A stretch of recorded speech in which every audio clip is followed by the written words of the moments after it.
అందరికీ నమస్తే. రేవంత్ రెడ్డి గారు బీహార్ ఎలివేషన్ అంటే బీహార్‌లో పోయిండ్రు, వచ్చిండ్రు. కానీ పేపర్‌లలో రాయించుకున్న వార్తలు, పేపర్‌లో వచ్చిన వార్తలు చూస్తే అసలు ఇన్ని రోజులు ఆయన మీద జరిగిన ప్రచారం, ఇన్ని రోజులు హైకమాండ్‌కి ఆయనకు బాగాలేదు, రేవంత్ రెడ్డికి రాహుల్ గాంధీ అపాయింట్మెంట్ ఇస్తలేడు అని ప్రచారం అని కాదు, అది వాస్తవం కూడా ఉండొచ్చు. అది ఎంత కరెక్ట్ వార్తనో అర్థమవుతుంది. అది ఎంత పక్కా వార్త. ఎందుకంటే ఆయన ఇచ్చిన ఎలివేషన్ ఇప్పుడు ఏమీ లేదనుకోండి, అంత మంచిగానే ఉంటే పేపర్లలో అంత గట్టిగా వార్తలు రాయించుకోవాల్సిన అవసరం ఉండదు. గ్యాప్ లేకపోతే పేపర్లలో సపరేట్గా వార్తలు రాయించుకునే అవసరం లేదు. ఇప్పుడు ఒక వ్యక్తి ఇంకొక వ్యక్తి ఇద్దరు కొట్లాడుకున్న వ్యక్తులు అనుకో, వాళ్ళిద్దరు కలిస్తేనే వార్త. కొట్లాడుకున్నారు, విడిపోయారు, లేకపోతే ఇద్దరికి పడతలేదు, వాళ్ళిద్దరు కలిసింది పెద్ద వార్త అయిందంటే వాళ్ళ గొడవ అయినట్టు లెక్క. ఇక్కడ కూడా సేమ్. ఇక్కడ కలవడం ఇంపార్టెంట్ కాదు, పేపర్లో రాయించుకున్న వార్తలు, లేకపోతే అక్కడ జరిగిన తతంగము. అక్కడ కాంగ్రెస్కు బీహార్లో పెద్ద కంపరమైంది రేవంత్ రెడ్డి పోవడం. అది ప్లస్సా మైనసా అంటే అక్కడ పెద్ద కాంగ్రెస్కు బీహార్లో ఈ నడుస్తుంది కదా, ఆయన యాత్ర చేస్తున్నాడు కదా, ఓట్ చోరీ గద్దీ చోడే అని. దానికి వచ్చిన ఆయనతో పాజిటివ్ వైబ్రేషన్ కూడా పోయేటట్టు కనిపించింది అక్కడ నుంచి వాళ్ళు పెట్టిన ప్రెస్ మీట్ చూస్తే. అన్ని విషయాలు మాట్లాడదాం. సబ్స్క్రైబ్ చేసుకోండి, వీడియో షేర్ కూడా చేయండి. నేను మీకు ఒక పేపర్ కటింగ్ చూపిస్తున్నా. రాహుల్, ప్రియాంక మధ్యలో రేవంత్. ఈ ఎలివేషనే, ఇవే చెడగొట్టుకునేది. ఇప్పుడు ఏం లేని దగ్గరనే ఎక్కువ వ్యవహారం ఉంటుంది అంటారు కదా, నిండుకుండా తొనకదు. కానీ నీళ్లు ఎల్తికుంటే అది తొనుకుతూ ఉంటుంది, మనిషిని ముందరకు ఓనియది ఎత్తుకొని పోతే. ప్లాస్టిక్ బిందె, ఇత్తడి బిందె, స్టీల్ బిందె సగం నీళ్ళే ఉంటే మనం ఊపేస్తుంది, నిండు బిందె అస్సలు ఊపదు, సాగుగా పోతాం. ఇక్కడ ఈ వార్త రాసిండ్రు అంటేనే వాళ్ళకు చాలా గ్యాప్ ఉంది. అది పోగొట్టుకునే ప్రయత్నమా, లేకపోతే ఆ గ్యాప్ ఉంది అని అందరూ అంటున్నారు కాబట్టి రాయించుకునే ప్రయత్నమా? రాహుల్, ప్రియాంక మధ్యలో రేవంత్. బీహార్లో అత్యంత ప్రాధాన్యం ఇచ్చిన కాంగ్రెస్ అగ్రనేతలు, గుర్తుపెట్టుకుని పాయింట్ ఇది. ఢిల్లీ నుంచి వారితో పాటు ప్రత్యేక విమానంలో ప్రయాణం. మన హెలికాప్టర్ బీహార్లో ఉంది, ఏం చేయమంటారు మరి? పోవాలంటే ఢిల్లీకి వెళ్ళి పోతారు. సీఎం పోతే హెలికాప్టర్లో పోవాలి, మన హెలికాప్టర్ ఢిల్లీలో బీహార్లో అక్కడనే ఉంది, చాలా నుంచి ఆనే పోయింది. ఇంకా పోవాలంటే వాళ్ళని కూడా పోవాలి. ప్లస్ బీహార్ ఎన్నికల్లో పార్టీ పరిస్థితిపై రాహుల్ గాంధీతో చర్చ. ఇది మరీ ఓవర్ అనిపిస్తలే? రాహుల్ గాంధీతో చర్చ అండి బీహార్ ఎలక్షన్స్ గురించి రేవంత్ రెడ్డి. ప్లస్ తెలంగాణలో నెలకొన్న రాజకీయ పరిస్థితులపైన కూడా చర్చ జరిగిందంట. ఆడ అంత టైం ఉందా? అంత బిజీ ఉన్నారంటే మామూలు బిజీ లేరు. మొన్న డీకే శివకుమార్ పోయిన, ఆయన కూడా సేమ్ ఇట్లే ఇదే వ్యాన్లో మధ్యలో నిలబడి అక్కడ ఇక్కడ చూస్తున్నాడు, సేమ్ మనలాగానే అటు ఇటు చూసి ఒక 10 నిమిషాల తర్వాత దిగి నేను కూడా 10 నిమిషాలు ఉన్నాడు. ఇంకా ఇదంతా వాళ్ళు చేసిన ఆరోపణ. ఇవన్నీ ఆరోపణలు రాహుల్ గాంధీ మాట్లాడింది. సరే, ఇంత ఎలివేషన్ ఉంది కదా, ఒకవేళ నిజంగానే అసలు ఇంకా సోషల్ మీడియాలో ఇంకా ఎక్కువ ఉంది వ్యవహారం.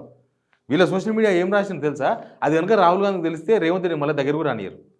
ఏమని రాసిందంటే, రేవంత్ రెడ్డి రాకతోన బీహార్లో పాదయాత్రకు తరలి వచ్చిన జనం, రేవంత్ రెడ్డి పాదయాత్రకు తరలి వచ్చిన జనం అంటే బీహార్లో రాహుల్ గాంధీ చుట్టాలు ఉన్నారా, రేవంత్ రెడ్డి చుట్టాలు ఉన్నారా, రేవంత్ రెడ్డి అభిమానులు ఉన్నారా?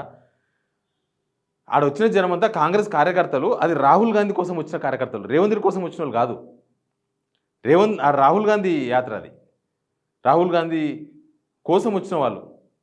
కానీ అది రేవంత్ రెడ్డి కోసం వచ్చినట్లుగా ఎలివేషన్ చేసినారు. అది కూడా మీకు స్క్రీన్ మీద చూపిస్తున్నా, చూడండి.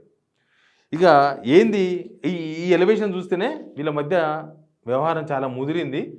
అది కవరేజ్ చేసుకోనికి రేవంత్ రెడ్డి ఇవన్నీ ప్రయత్నాలు చేసినట్టుగా కనిపిస్తుంది. వాళ్ళ వీడియో చూపిస్తారు చూడండి ఒకసారి. ఆ వీడియోలో కూడా 10 నిమిషాలు ఉంటాడు పక్కన, ఇది ఫోటోగ్రాఫ్. 10 నిమిషాలు ఉంటారు పక్కన మధ్యలో, అందుకే మధ్యలో అని రాసుకున్నారు.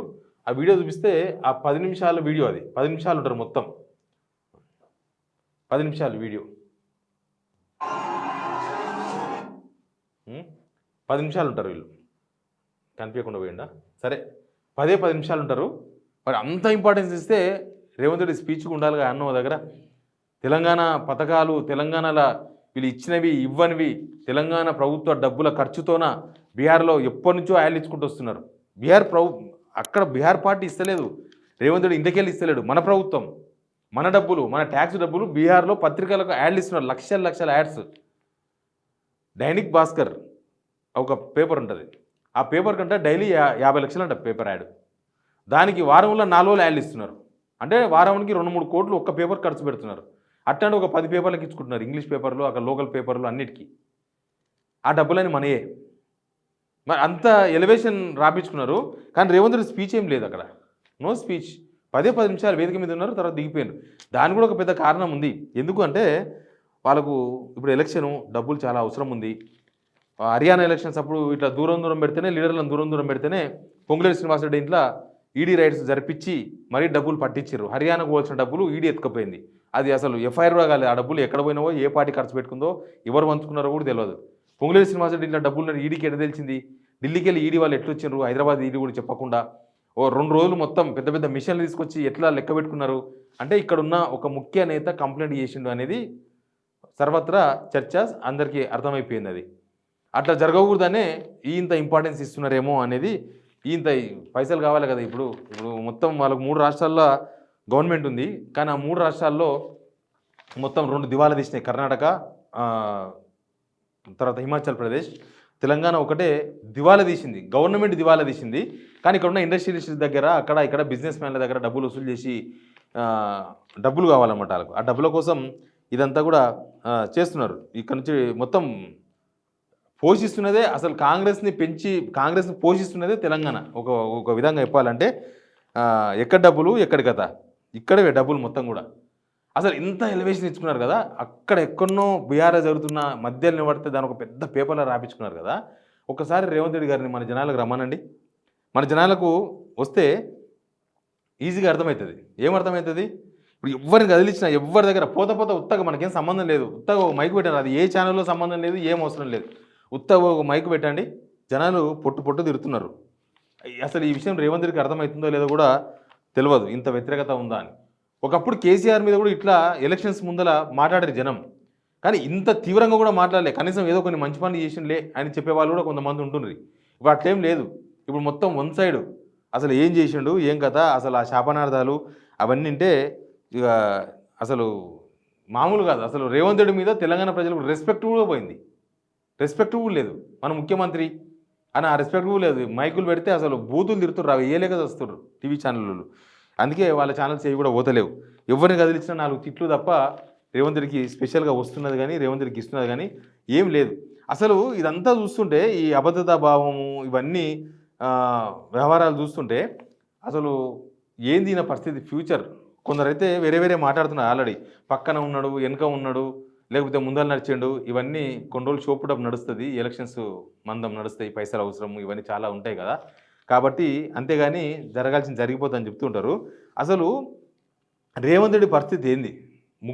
వాళ్ళకున్న 3 రాష్ట్రాల్లో ఒక రాష్ట్రం అది తెలంగాణ, పచ్చగా ఉన్నది. నేను ఇంత ముందు కూడా చెప్పిన మీకు. నేను ఒకప్పుడు వైఎస్ రాజశేఖర ముఖ్యమంత్రి ఉన్నప్పుడు పవర్ను మస్తు ఎంజాయ్ చేసిన వాళ్ళు. అంటే హైకమాండ్ దృష్టిలో మంచిగా, తర్వాత పార్టీ లీడర్ల దృష్టిలో ఒక అగ్రనేతగా, ప్లస్ ప్రజల దృష్టిలో ఒక మంచి ముఖ్యమంత్రిగా అదంతా ఉండే. ఆ పవర్ ఎంజాయ్ చేసిన రేవంత్ రెడ్డి ప్రస్తుతం పవర్ ఎంజాయ్ చేసే సిచ్యువేషన్లా కనిపిస్తలేడు. అసలు హైకమాండ్కు భారత్ జోడో యాత్రలో బస్సు మన తెలంగాణ బస్సు ఇచ్చిండ్రు. ఎక్కడ ఎలక్షన్ జరిగితే అక్కడ మన హెలికాప్టర్ పోతుంది, మహారాష్ట్ర హెలికాప్టర్ పోతుంది, బీహార్ హెలికాప్టర్ పోతుంది. ఎక్కడనే మన హెలికాప్టరే, మన ఖర్చులే, మన డబ్బులే. అసలు రేవంత్ రెడ్డి పోయిన దగ్గర ఓడిపోయిందని ఒక పెద్ద కథ ఉంది. మహారాష్ట్ర పోయినరు, ఢిల్లీ పోయినరు. ఢిల్లీలో ప్రెస్ మీట్ పెట్టి ఆడ నేనే బాధ్యుని అన్నాడు. నేనే బాధ్యుని, ఢిల్లీలో గెలిపియండి, నేనే ఈ గ్యారెంటీలు అమలు చేస్తా అని చెప్పేసి ఒక 2 గ్యారెంటీలు ఏమేమి ఉన్నాయి, ఫ్రీ బస్సా ఇంకా అట్లాంటివి ఏమి ఉన్నాయి. ఆల్రెడీ ఫ్రీ బస్ అక్కడ ఉంది. ఆ 2 గ్యారెంటీలు పెట్టినరు. ఇప్పుడు మళ్ళీ అక్కడ ఇప్పుడు బీహార్లో స్టార్ట్ అయింది. బీహార్లో ఈయన ఓడమే ఒక పెద్ద కంపనంలాగా అయిపోయింది కాంగ్రెస్కి. ఎందుకు కంపనం అయిందంటే గతంలో రేవంత్ రెడ్డి ఏం మాట్లాడాడు ఒకసారి వినండి మీరు. పారుతుంది, నాటు తుపాకులు గాల్లో పేల్తాయి, బూతులలో ఓట్లు వేయించడానికే ముఠాలను సరఫరా చేసే బందిపోటు ముఠాలు బీహార్ ఎన్నికల్ని ప్రభావితం చేస్తాయి. బీహార్ లో చీకటి పడితే ఆడవాళ్ళు బయటకు వెళ్ళలేని పరిస్థితి, పొద్దుపూట వ్యాపారస్తులు వ్యాపారం చేసుకోలేని పరిస్థితి ఒకనాడు బీహార్ లో ఉండేది. బీహార్ని ఎక్కువ పాలించింది కాంగ్రెస్. బీహార్ రాష్ట్రాన్ని ఎక్కువ పాలించింది కాంగ్రెస్, లేకపోతే కాంగ్రెస్ మిత్ర పక్షాలు, కాంగ్రెస్ ఉన్న కూటములు. అయితే దానికి కౌంటర్ ఇచ్చిండ్రు బీహార్లో ఉండే పార్టీల వాళ్ళు. चोरी करो और सीना चोरी करो, चोरी करना और फिर सीना चोरी करना। बिहार को उनकी मुख्यमंत्री रेवंता रेड्डी गाली देंगे, क्योंकि बिहार की नौजवानों की डीएनए गलत है, खराब है। और फिर आके उनके साथ ये उनको लेके वो बिहार में घूमेंगे कि यहाँ वोट चोरी हो रहा है। कांग्रेस पार्टी दशकों तक बिहार समेत अनेक राज्यों की गरीबों की वोट को लूटा था। आज प्रधानमंत्री नरेंद्र मोदी जी के नेतृत्व में गरीबों की, पिछड़ों की, वंचितों की ताकत बढ़ी है। इससे वो पराजित बार बार कांग्रेस पार्टी होने के कारण ये भय उनको चिंता में डाला है। उस भय से वो एक अनाप शनाप प्रकल्प बात कर रहे हैं। मैं राहुल गांधी और प्रियंका गांधी को कहता हूं वो माफी मांगे बिहार की जनता को, बिहार को अपमानित करने के कारण। నాయనా, రేవంత్ రెడ్డి బీహార్ యువతను అవమానించిండు, బీహార్ డిఎన్ఏనే అవమానపరిచిండు. అట్లాంటి రేవంత్ రెడ్డి తీసుకొచ్చి ఓట్ చోరీ అని చెప్పి చెప్పుకుంటా, ఓట్ చోరీ అని చెప్పి చోరీని తీసుకొచ్చి ప్రచారం చెప్పిస్తారా? రాహుల్ గాంధీ క్షమాపణ చెప్పాలన్నారు. ఇప్పుడు ప్రతిపక్షాల కాడ ఒక ప్రతిపక్షాల కంటే కాంగ్రెసేతర పక్షాలు, అక్కడ కాంగ్రెసేతర పక్షాలకు ఒక అస్త్రం ఇచ్చారు. కాంగ్రెస్ని విమర్శించడానికే అసలు ఏమీ లేదు అని నితీష్ అండ్ బీజేపీ వాళ్ళకి ఏమీ లేదు అన్న దగ్గర, ప్రశాంత్ కిషోర్ కూడా అక్కడ పార్టీ ఉంది, అనేది కూడా సూరజ్ పార్టీ, ఏమీ లేదు అన్న దగ్గర రేవంత్ రెడ్డి పోయి వాళ్ళకి అస్త్రం ఇచ్చేసి వచ్చిండు. ఇక ఇది జరిగింది. దీన్ని ఇక పెద్ద ఎలివేషన్స్ ద్వారా ఇక్కడ ఏమైంది, ఆయనకు మెయిన్ ప్రాబ్లం ఏమైందంటే, సరే జనాలంటే వ్యతిరేకత ఉన్నారు, అది ఆయనకు కూడా తెలుసు, ఇంటెలిజెన్స్ రిపోర్ట్స్ అన్నీ ఉన్నాయి. కానీ రాహుల్ గాంధీ రేవంత్ రెడ్డి మధ్య వైరం అనేది రేవంత్ రెడ్డి ఇంటికి ఓన్లీ ఇండస్ట్రియలిస్టులో, లేకపోతే సినిమా వాళ్ళలో, లేకపోతే ఆయన పిలుచుకునే వీవీఐపీలు తప్ప కార్యకర్తలు పోలేని పరిస్థితి ఎప్పుడూ ఉండే. ఆ చుట్టుముట్టుండే 5-6 మంది గలీజ్ బ్యాచ్ ఉంటుంది. ఆ గలీజ్ బ్యాచ్ తప్ప పార్టీ కార్యకర్తలు రేవంత్ రెడ్డి దగ్గర పోతే నా పని అయిపోతుందా అని కోరుకునే వాళ్ళు, అనుకునే వాళ్ళు ఎవరు కూడా అక్కడ పోతలేరు. అక్కడ తేడా వచ్చింది. కనీసం ఇట్లాంటి ఎలివేషన్స్ ద్వారానైనా మళ్ళీ కాంగ్రెస్ కార్యకర్తలు నా దగ్గర రావాలి, నేను నా మీద నమ్మకం కలగాలి అని చేసుకుంటున్న ప్రయత్నంలాగా కనిపిస్తుంది. చూద్దాం ముందు ముందు ఏం జరుగుతుందో. Please subscribe signal TV.